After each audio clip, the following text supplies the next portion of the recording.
Olá, meus irmãos, minhas irmãs, finalmente é Páscoa da Ressurreição, a grande festa da vida que vence a morte. E é por isso que eu escolhi como tema da liturgia deste domingo de Páscoa e da vigília pascal também, a morte não pode interromper a vida. Repito, a morte não pode interromper a vida. Essa é a grande notícia da Páscoa. E nós vamos refletir hoje, não o evangelho deste domingo de Páscoa, mas o evangelho da vigília pascal, que é Marcos, capítulo 16, versículo de 1 a 7. Marcos 16, versículo de 1 a 7. Este é o evangelho que iremos meditar aqui com vocês, que é o evangelho dessa noite santa da vigília pascal. A fé na ressurreição não se baseia, meus queridos irmãos e irmãs, em um anúncio, mas na experiência do encontro com o ressuscitado. A morte de Cristo não encerrou a sua missão, pelo contrário. O evangelista Marcos apresenta dois movimentos diferentes. As mulheres, expoentes do velho mundo, dirigem-se ao túmulo para lamentar o que já não existe. Jesus sai do túmulo e envia para o mundo inteiro essas mulheres, os seus discípulos. Então a morte não interrompe a vida do indivíduo, mas projeta essa vida para horizontes ilimitados. Vamos começar então a leitura. Você já está vendo aí na sua tela o primeiro versículo do capítulo 16 de Marcos. Quando passou o sábado, Maria Madalena e Maria, a mãe de Tiago, e Salomé compraram perfumes para ungir o corpo de Jesus. Veja bem, o evangelista nomeia as três mulheres que faziam parte do grupo que testemunhou a morte de Jesus. Basta conferir lá em Marcos, capítulo 15, versículo 40, são as mesmas três. E entre estas, Maria Madalena, que viu onde Jesus foi colocado, como está lá em Marcos, capítulo 15, versículo 47. As mulheres, discípulas de Jesus, mostram que ainda estão sob o efeito da lei e observam o seu mandamento mais importante, o sábado. Por isso elas não vão de sábado no túmulo, elas vão no domingo. A comunidade ainda não compreendeu a novidade trazida por Jesus e permanece na antiga aliança. Embora a primeira ação de Jesus na sua vida tenha sido justamente a transgressão do sábado para curar uma mulher. Está lá em Marcos, capítulo 1, versículos de 29 a 31. Se as mulheres não tivessem observado o sábado, teriam descoberto que Cristo já havia ressuscitado. Durante 3 dias, havia o costume de se visitar a pessoa falecida. A partir do 4º dia, a morte era considerada definitiva naquela época. A ação das mulheres é homenagear um homem desonrado. Normalmente o cadáver era lavado com água e ungido com óleo. A unção com especiarias estava reservada aos reis. Muito bem, mas a ação das mulheres é inútil, pois Jesus já foi ungido para a sua sepultura, lá em Betânia. Lembram-se? Por uma mulher anônima. Ungiu meu corpo para a sepultura, disse Jesus em Marcos capítulo 14, versículo 8. É certo que em Betânia, uma pessoa viva foi ungida, Jesus. Agora se quer ungir um morto. O perfume de Betânia pretendia nos lembrar que a vida, o perfume, é mais forte que a morte, o mau cheiro. A mulher de Betânia não precisava comprar os aromas, eles eram dela, símbolo do seu amor. Prossigamos agora o versículo 2 do capítulo 16 de Marcos. E bem cedo, no primeiro dia, ou dia 1, como está no original, em grego, da semana, ao nascer do sol, elas foram ao túmulo. Ao invés de escrever como deveria, o primeiro dia da semana, verifique no primeiro dia da festa dos pães sem fermento, como está em Marcos 14, 12. O evangelista não usa o número ordinário, primeiro, mas o número cardinal, 1, querendo referir-se à história da criação. Lá em Gênesis capítulo 1, versículo 5, está escrito: e houve tarde e houve manhã, dia 1. Isso mesmo. Assim começa a nova criação com Jesus, onde a vida já não termina com a morte, mas continua para sempre. A transição do antigo para o novo é retratada entre a oposição do muito cedo, quando ainda está escuro, e assim que o sol nasce, quando a luz começa a brilhar. Chegou o dia do Senhor anunciado pelos profetas. O dia em que a luz dissipará definitivamente as trevas, como nos diz Zacarias no capítulo 14, de 6 a 7. A este dia, não segue outra datação. é o dia definitivo que nunca terá o seu pôr do sol. O evangelista usa a expressão ao nascer do sol apenas 2 vezes em seu evangelho. Aqui e na parábola dos 4 terrenos, dos 4 solos, onde indica que a semente caiu entre as pedras, onde não havia muita terra e brotou. Mas quando surgiu o sol, a semente queimou-se e secou. Está lá em Marcos capítulo 4, versículo 6. Agora, com esta recordação, o evangelista adverte que desta vez também acontecerá o mesmo. A mensagem não dará frutos porque, como explicou Jesus, abre aspas, os que estão no terreno pedregoso são os que, ao escutarem a palavra, imediatamente a recebem com alegria. Mas não têm raiz em si mesmos. São instáveis. Quando vem a tribulação ou a perseguição por causa da palavra, logo ficam escandalizados. Como está lá em Marcos capítulo 4, versículos 16 a 17. Vamos ler agora então os 2 versículos na sequência, o 3 e o 4. E diziam entre si, as mulheres, quem rolará para nós a pedra da entrada do túmulo? Era uma pedra muito grande. Mas quando olharam, viram que a pedra já tinha sido retirada. A luz do novo mundo ainda não ilumina as mulheres. A pedra colocada na entrada do túmulo separa definitivamente o mundo dos vivos dos mortos. Recorde-se a expressão colocar uma pedra em cima, que a gente usa até hoje, indicando a morte como condição definitiva. Mas a luz do novo dia finalmente ilumina as mulheres e elas percebem que a pedra não fechou o túmulo. Enquanto pensavam em suas próprias preocupações, estavam preocupadas e angustiadas. Era uma pedra muito grande. Quando começam a olhar para cima, ou seja, a não olhar mais para si mesmas, mas a ampliar o horizonte da sua visão, perceberam que o motivo da preocupação delas era inexistente. A pedra já não estava lá fechando o túmulo. A pedra, por maior que fosse, não poderia impedir que o poder da vida se manifestasse. A morte não é uma condição definitiva e não interrompe a vida.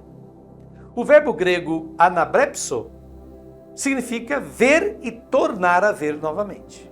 Por exemplo, como lá em Marcos capítulo 10, versículos 51 e 52. Senhor, que eu veja, disse o cego para Jesus. Ou em Lucas capítulo 18, 41. Senhor, que eu recupere a visão. Mas as mulheres observam, elas estão observando o túmulo, que em grego é o verbo teorel, verbo que indica a capacidade de compreender o significado profundo daquilo que se olha e ainda não se vê. Então elas olham, mas não enxergam profundamente o que está acontecendo. Depois dos numerosos anúncios de Jesus sobre a sua paixão, morte e ressurreição, que estão presentes ao longo do Evangelho de Marcos, o túmulo, vejam só, deveria estar sempre aberto para os seus discípulos. A morte, para eles, não deveria significar a cessação da vida, mas não é o que se vê aqui. Vamos ler agora o versículo 5 do capítulo 16. Entraram então, ou seja, as mulheres entraram no túmulo e viram um jovem, sentado do lado direito, vestido de branco, e ficaram muito assustadas. Esse pedacinho falta no lecionário, mas contém na Bíblia. As mulheres entram no túmulo, que é o reino da morte, mas em vez de um cadáver, elas encontram uma pessoa viva. As mulheres não observam mais, mas finalmente veem. Aqui é utilizado o verbo grego oral, elas estão vendo, verbo que indica uma experiência profunda.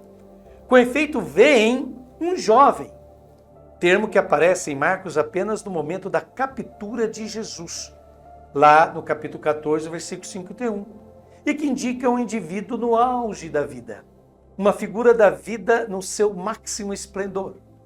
Este jovem está sentado à direita, mas ninguém diz do quê.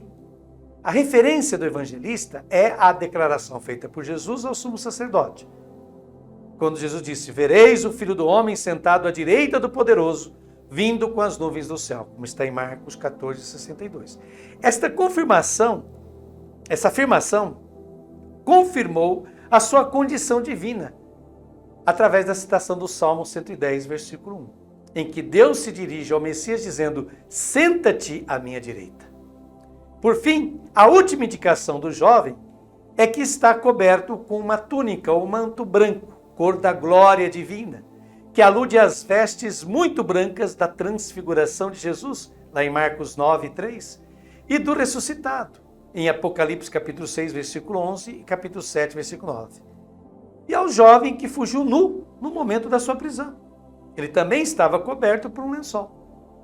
O evangelista usa o verbo vestir, peribalo, apenas 2 vezes no seu evangelho, no momento da captura de Jesus e nesta passagem da ressurreição.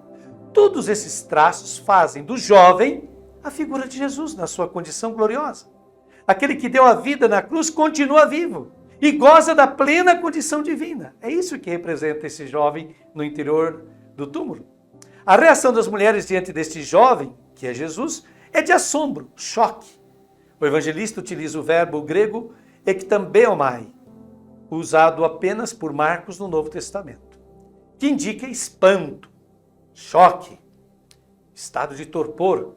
Aquelas que foram testemunhas da morte de Cristo encontram-no agora não apenas vivo, mas na sua condição divina. Vamos ver agora o versículo 6 do capítulo 16. Mas o jovem lhes disse: não vos assusteis. Vós procurais Jesus de Nazaré que foi crucificado? Ele ressuscitou, não está aqui. Vede o lugar onde o puseram. É o jovem que deve intervir. E o faz de forma imperativa, indicando assim a autoridade que detém. Elas não devem ficar surpresas, chocadas ou mesmo com medo. Quem elas estavam procurando?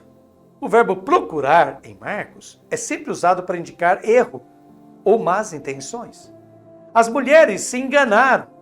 Tentavam encontrar o cadáver do Nazareno, sobrenome que indicava a origem de Jesus, daquela região dos nacionalistas fanáticos, né? Que apareceu pela última vez na boca do servo. Veja bem, essa palavra nazareno aparece pela última vez na boca do servo que questionou Pedro na casa do sumo sacerdote, dizendo: tu também estava com o Nazareno, com Jesus, lá no capítulo 14, versículo 67 de Marcos. Elas queriam honrar o Messias morto com os seus aromas e enterrar para sempre os sonhos de restaurar a monarquia do rei Davi.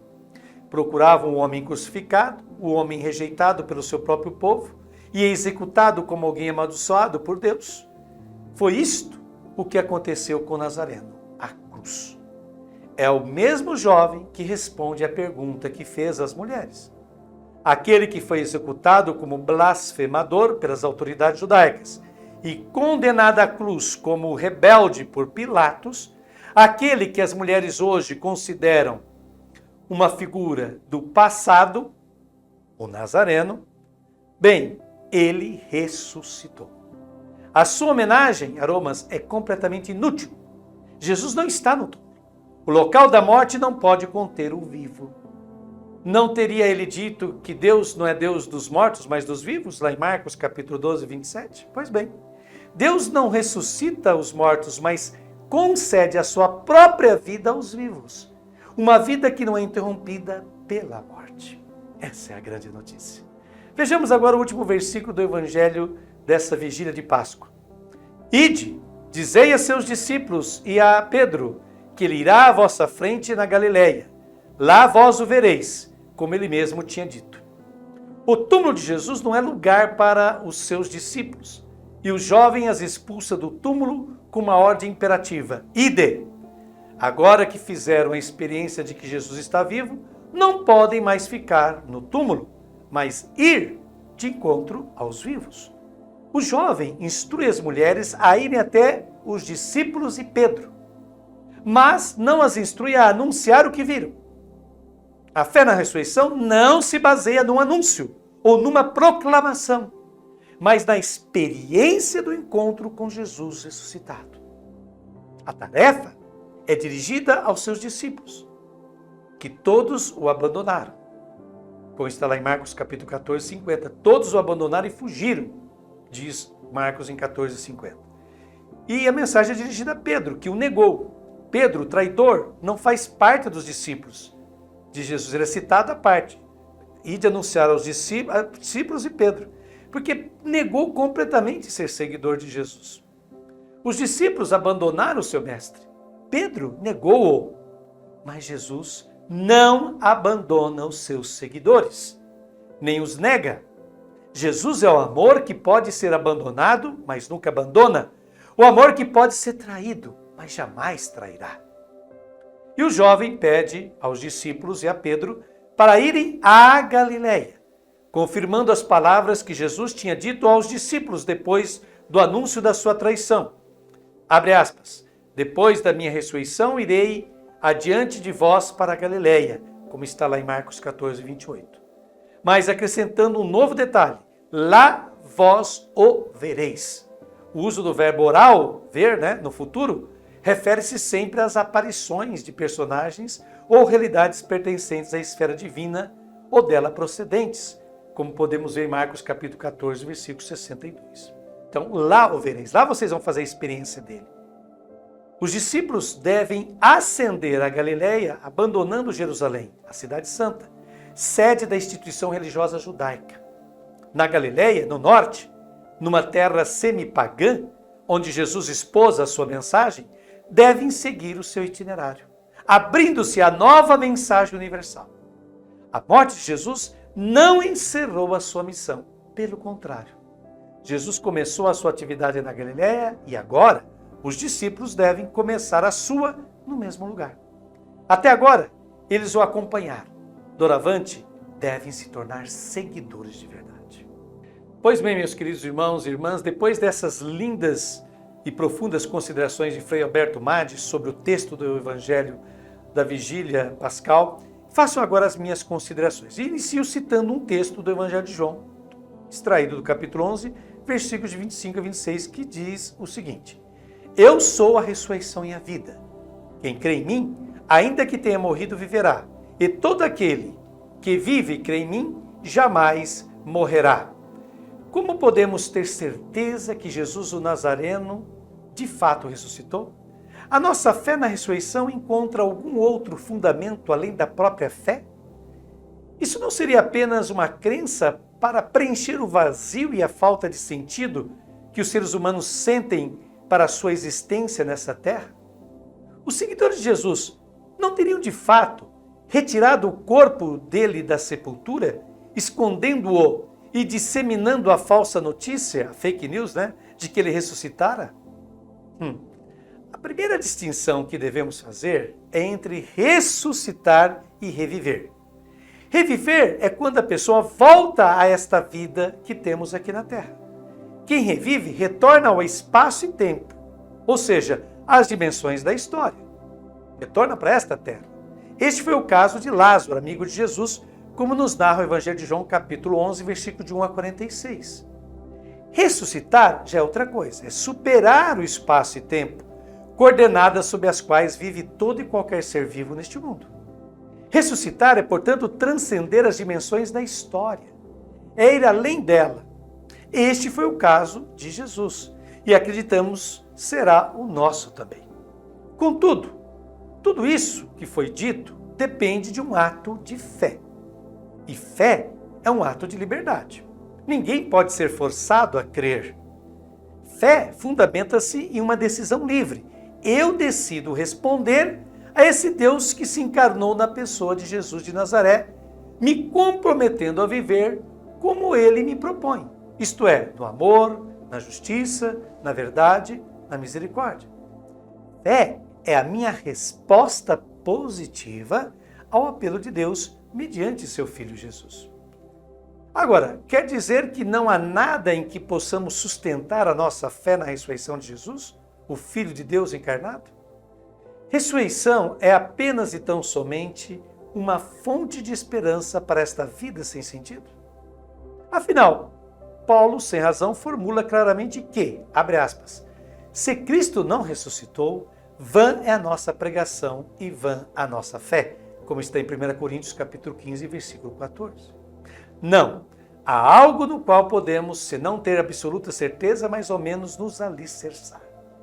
Esse argumento pode ser denominado de prova sociológica da ressurreição. Vamos tentar explicar isso a vocês. Esse argumento se fundamenta no modo como foi o final da vida de Jesus. Ora, Jesus foi condenado ao mais vexatório e infame suplício, ou pena daquele tempo, a crucifixão. sinal de fracasso, vergonha e exclusão total. Pois bem, algo tão humilhante que o Antigo Testamento afirma que, abre aspas, o que foi pendurado no madeiro é uma maldição de Deus. Está lá em Deuteronômio 21, 23. Portanto, ninguém tinha vontade e muito menos prazer de falar sobre este final de Jesus. Era um assunto tabu, um assunto evitado. Não por acaso, houve uma dispersão grande de seus discípulos, como nos narra Marcos no capítulo 14, versículo 50, e também João no capítulo 16, versículo 32. Dois evangelistas confirmam, os discípulos se dispersaram após a morte de Jesus. Jesus praticamente ficou só após a sua prisão, julgamento, condenação e execução da sentença, que foi a crucifixão. Então, as pessoas voltaram a falar de Jesus porque, depois da sua crucificação, depois da sua morte na cruz, aconteceu algo que era tão chocante, tão novo, tão absolutamente impressionante, que era possível voltar a falar dele. Não por causa da cruz, mas apesar da cruz, como nos diz um teólogo leigo, o Renaud Blanc. E o que foi esse fato? O que foi esse fator que praticamente obrigou as pessoas a falarem novamente de Jesus? Foi o testemunho das pessoas afirmando que ele tinha voltado à vida, que Deus o havia ressuscitado. De um ressuscitado se podia falar, contar a vida e divulgar a sua mensagem. Com isso, o sinal vergonhoso da cruz se transformou em sinal dos seguidores do ressuscitado. Essa é a prova sociológica ou social. Dessa maneira, o fato de esses seguidores existirem hoje, até hoje, é a maior prova daquilo que fundamentam a sua fé, a ressurreição. Estão entendendo? Muito bem, meus amigos. E para concluir essa meditação pascal, eu convido a todos a rezarmos juntos agora a sequência pascal que está presente na missa desse domingo de Páscoa. Cantai, cristãos, afinal, salve, ó vítima pascal, Cordeiro inocente, o Cristo abriu-nos do Pai o aprisco. Por toda ovelha imolado, do mundo lava o pecado. Duelam forte e mais forte, é a vida que enfrenta a morte. O rei da vida cativo é morto, mas ainda vivo. Responde, pois, ó Maria, no teu caminho que havia? Vi Cristo ressuscitado, o túmulo abandonado, os anjos da cor do sol, dobrado ao chão o lençol. O Cristo que leva aos céus, caminha à frente dos seus. Ressuscitou de verdade. Ó Rei, ó Cristo, piedade. E a todos vocês que nos acompanham sempre aqui semanalmente, um beijo no coração de vocês. Deus os abençoe e conceda a todos uma santa Páscoa. Que esta grande notícia da vida que sempre vence a morte se espalhe em gestos concretos de amor, de perdão, de misericórdia, de justiça em todos nós que somos cristãos. Até a próxima semana, se Deus quiser.